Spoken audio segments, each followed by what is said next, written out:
বাংলাদেশে যেভাবে হিন্দু নিধন হচ্ছে সেটা তো লাগাতার অনেকগুলো দিন ধরে, অনেক মাস ধরে ঘটছে। তার আজ পশ্চিমবাংলাতেও অনেক রকমভাবে পড়েছে। পশ্চিমবাংলার মঠ মন্দির ভাঙা হচ্ছে। একদিকে যেমন পশ্চিমবাংলার দেবদেবীদের ভাঙা হচ্ছে, কালীমাকে প্রিজম ভ্যানে তোলা হচ্ছে, আবার সেই দিকে পশ্চিমবাংলার মুখ্যমন্ত্রী দুর্গায়ন ভিত পুজো করছে, সেখানে মন্দির বানাবে। এই যে দ্বিচারিতা, কি বলবেন? সংগচ্ছদ্ধম সংবদ্ধম সংগমনাম শিচানুতাম দেবাভাগম যথা পূর্বে সঞ্জানানা উপাসতে। ভারতীয় সংস্কৃতির এটাই আদর্শ যে আমরা চিরকাল এই একই কথা বলে আসছি, একসাথে চলো এক কথা বলো, হোক মন একাকার।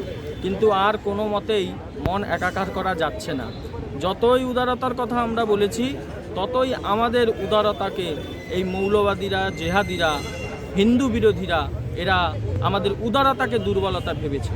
কিন্তু আজকের হিন্দু আর চুরি করে নেই। আজকের হিন্দু জানে যে কি করে তার অধিকারকে আদায় করতে হবে। আজকের হিন্দু জেগেছে।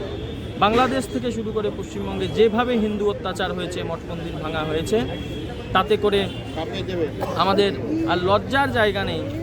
যেভাবে বাংলাদেশে হিন্দু অত্যাচার আমরা দেখে এসেছি, অখণ্ড ভারত থাকাকালীনও হিন্দুদের উপর অত্যাচার হয়েছে এবং দেশ বিভাগের পরেও হিন্দুদের উপর অত্যাচার হয়েছে। দ্বিজাতি তত্ত্বের ভিত্তিতে আজকে দেশ বিভাগ হয়েছে, তারপরেও সবসময় হিন্দুদের অত্যাচার। বাংলাদেশের হিন্দুদেরকে তাদেরকে কি করে কতক্ষণে মেরে তাদেরকে খেদিয়ে ভারতে পাঠিয়ে দেওয়া যাবে, সেই কুচক্র চলে আসছে ক্রমাগত।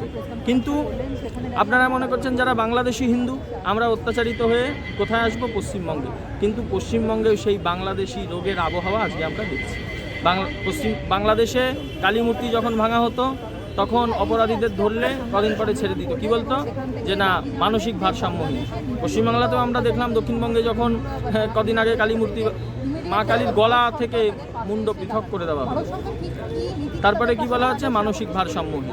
তো এই জাতীয় জিনিসগুলো বাংলাদেশি সমস্ত প্রকার আগ্রাসনকে পশ্চিমবাংলায় কপি করে আনা এবং তাকে প্রশাসনিকভাবে তার কোনো দমন তো হচ্ছে না, এক প্রকার আমরা বলতে পারি প্রমোট করা হয়েছে। তার কারণ এই জাতীয় অত্যাচারগুলো রাস্তার উপর যখন এরা নারকীয় তাণ্ডব করছে, পশ্চিমবঙ্গের প্রশাসন ব্যবস্থা, পুলিশ দাঁড়িয়ে দাঁড়িয়ে সেগুলো দেখছে।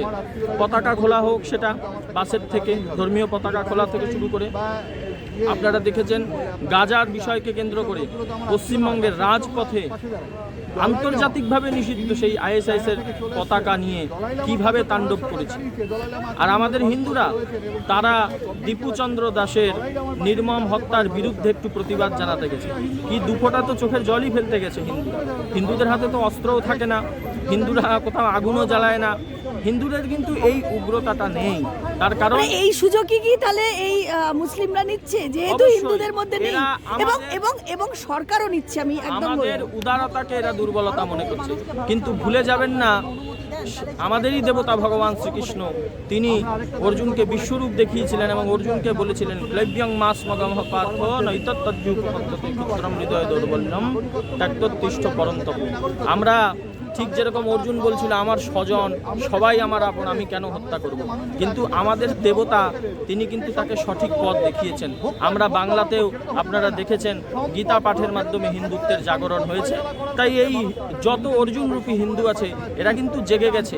আর বেশি দিন আপনাদের কাছে হাত পাতবে না, প্রশাসনের কাছে, রাজ্য সরকারের কাছে এরা বেশি দিন হাত পাতবে না। এরা কিন্তু জেগে গেছে, এদেরকে আর আপনারা কন্ট্রোল করতে পারবেন না। তাদের অধিকার, তাদের সুরক্ষা তারা নিজেরা আদায় করে ছাড়বে। কিন্তু মুখ্যমন্ত্রী তো দুর্গাঙ্গন ভিত্তিপ্রস্ত করছে, সেখানে দুর্গা মন্দির করবেন। এর আগেও আমরা দেখেছি জগন্নাথ মন্দির করছেন। তিনি মন্দির করছেন হিন্দুদের জন্য, কিন্তু হিন্দু নিধন হলে তার মুখ দিয়ে একটি বাক্যও বেরোয় না। কি বলবেন? উনি দেখছেন হিন্দু জেগে গেছে, তাই নিজেকে হিন্দু প্রমাণ করার জন্য এই কাজগুলো করছে। হ্যাঁ, জগন্নাথ মন্দির করেছে, জগন্নাথ মন্দিরের নামে হালাল প্রসাদ আমার হিন্দুদেরকে খাইয়েছে। মহাকুম্ভকে হিন্দু ধর্মের আস্থার, ভক্তির সর্বোচ্চ মানবিন্দু হচ্ছে মহাকুম্ভ। সেই মহাকুম্ভকে মৃত্যুকুম্ভ বলেছে। তাই তার এই যে হিন্দুত্বের যে এই ভেলকিবাজি বা এই মিথ্যা হিন্দুত্ব, এগুলোর স্বরূপ, বাস্তবিক স্বরূপ কি সেটা আপনিও জানেন, আমিও জানি, সমাজের সবাই জানে। সেখানে আমরা ঘুরতে যাব, ঠিক আছে, আমরা প্রণাম করব, একটা স্থাপত্য হয়েছে, সেটা আমাদের অর্থনীতিকেও সব কিছু করবে, ঠিক আছে, কিন্তু এই মঠ মন্দির করে তাদের হিন্দু বিরোধী মুখকে কিন্তু তারা লোকাতে পারবে না। মহারাজজি, আমরা দেখেছি এই পশ্চিমবাংলার মাটিতে দাঁড়িয়ে, পশ্চিমবাংলার বুকে দাঁড়িয়ে একাধিক বক্তব্য এসছে সরকারের তরফ থেকে, কখনো মিনি পাকিস্তানের কথা, কখনো ভাগীরথীতে হিন্দুদের কেটে ভাসিয়ে দেওয়ার কথা। তারপরেও কিন্তু হিন্দুরা যথেষ্ট সহনশীলতার পরিচয় সবসময় দেয়। এখন যা পরিস্থিতি বাংলাদেশ এবং পশ্চিমবাংলায়, কোথাও কি মনে হয় যে এই সহনশীলতা থেকে হিন্দুদের বেরোনোর সময়? সহনশীলতা থেকে হিন্দুরা বেরিয়েছে এবং আগামী দিনে আরও বেরোবে। আর এই জাতীয় বক্তব্য এগুলো বলার কিছু নেই। দেখুন, শিক্ষিত সমাজ, শিক্ষিত ব্যক্তি, ভালো বুদ্ধিজীবী ব্যক্তি এগুলোর উত্তর দেবে না, কারণ এগুলো অসাংবিধানিক কথাবার্তা।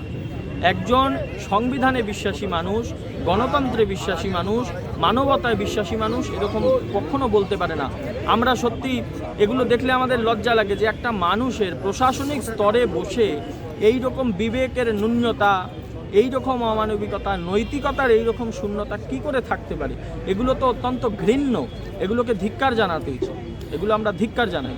আপনি একজন সাধু হয়ে কি বলবেন হিন্দু সমাজকে, হিন্দু ভাই বোনেদের? এই সময়টা খুবই মানুষের অস্তিত্ব বাঁচানোর সময়, হিন্দুদের অস্তিত্বের প্রশ্ন উঠছে, কি বার্তা দেবেন? হিন্দুদের এখন উচিত ওই বড়দিনের ক্রিসমাস পালন না করে জন্মাষ্টমীতে নিজের ছেলেকে কৃষ্ণ সাজিয়ে ঘরে জন্মাষ্টমী পালন করা। হিন্দুদের উচিত ওই মোরগ ছাট চুল না রেখে শিখা রাখা। হিন্দুদের তিলক চন্দন করা উচিত। হিন্দু নিজের সংস্কৃতিকে যদি ভুলে যায়, হিন্দুকে কিন্তু সাক্ষাৎ ভগবান আসলেও বাঁচাতে পারবে না। হিন্দুকে নিজের সংস্কৃতি, নিজের কালচার, নিজের পূজা পাঠ, মা দুর্গা, মা কালী, শ্রী চৈতন্য মহাপ্রভু, এই পথগুলোকে ধরে তার শিকড়ে হিন্দুকে ফিরতে হবে। খুব তাৎপর্যপূর্ণ একটি প্রশ্ন আমি আপনাকে রাখবো, মানে আপনার বক্তব্যটা খুব দরকার। এই যে যারা ওপার বাংলা থেকে অত্যাচারিত হয়ে দেশভাগের সময় বা অত্যাচারিত হয়ে তারা চলে এসেছিল এপার বাংলায়, তারা এখানে নিশ্চিন্তভাবে থেকেছে, তাদের বিভিন্ন বংশ পরম্পরায় তারা এখানেই থেকে গেছেন। এবার বিষয়টা হচ্ছে তারা কিন্তু উদ্বাস্তু হয়ে এসেছিলেন এবং পরবর্তীকালে সেকুলার হয়ে গেছেন। এই যে আবারও ভারত সরকারকে আবেদন করা হচ্ছে বারবার যে যারা ওখানকার হিন্দু তারা এখানে চলে আসতে, মানে এখানে তাদের জায়গা দিতে, তাদের সুরক্ষা দিতে, তারা যাতে এখানে নির্দিষ্টভাবে থাকতে পারে, সুরক্ষিত থাকতে পারে। তাহলে এরাই কি আবার আমাদের জায়গায় এসে আমরা তাদেরকে নিরাপত্তা দিয়ে আমাদের দেশে এসে নাগরিকত্ব দেওয়ার পর আবার সেই সেকুলারিজমে যাবে? এই বিষয়টা নিয়ে কি বলবেন? এটা সত্যি খুব খুব ভাইটাল প্রশ্ন, কারণ আমাদের এই হিন্দুত্বের মধ্যে এই সেকুলারিজমের জন্যই কিন্তু অনেক হিন্দুত্বের জায়গায় অনেক কিছু বাধাপ্রাপ্ত হচ্ছে। অবশ্যই এই বিষয়ে আমাদেরকে এগোতে হবে, আমাদের এই বিষয়ে চিন্তা করতে হবে যে ওই দেশে ধর্মীয় নিপীড়নের শিকার হয়ে, ধর্মের নামে মার খেয়ে, শুধুমাত্র হিন্দু পরিচয়ের জন্য মার খেয়ে এই দেশে পালিয়ে আসছে বা এই দেশে তারা শরণার্থী হিসেবে আসছে। ভারত সরকার তাদের এত সুযোগ সুবিধা দিচ্ছে, তাদের আবাস থেকে তাদের আমরা সিটিজেনশিপ দিচ্ছি, সমস্ত কিছু দিচ্ছে। আমরা সন্ন্যাসীরাও, আপনারা দেখেছেন সিএ এর সময় তাদের যে এলিজিবিলিটি সার্টিফিকেট কারা দিয়েছে? আমরা সাধুরাই তো দিয়েছে। তাদের হিন্দুত্বের সার্টিফিকেট দিয়ে তাদেরকে আমরা সহযোগিতা করেছি। তো এরা যদি পরে কৃতজ্ঞের মতন আবার সেকুলারিজমের কথা বলে, সেকুলারিজমের গান গায়, তাহলে এরা মার খেয়ে তখন কোথায় যাবে জানি না, বঙ্গোপসাগরে সমুদ্রে এদের ডুব দিতে। এই বিষয়টা সুতরাং মাথায় রেখে এগোতে হবে। অসংখ্য ধন্যবাদ।